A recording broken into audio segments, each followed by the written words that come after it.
until 7 p.m. Eastern Daylight Time this evening. What urban area and small stream flooding caused by excessive rainfall is expected?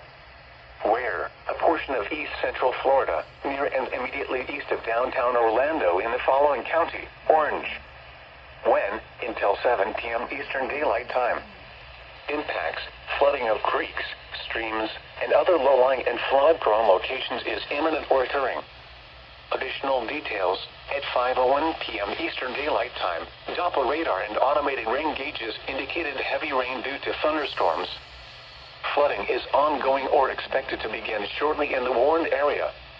Between 2 and 4.5 inches of rain have fallen. Additional rainfall amounts up to 1.5 inches are possible in the warned area.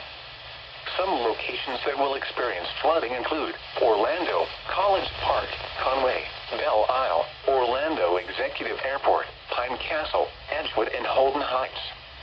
http://www.weather.gov/safety/ flood turnaround. Don't drown when encountering flooded roads. Most of flood deaths occur in vehicles. Please report observed flooding to local emergency services or law enforcement and request they pass this information to the National Weather Service when you can do so safely.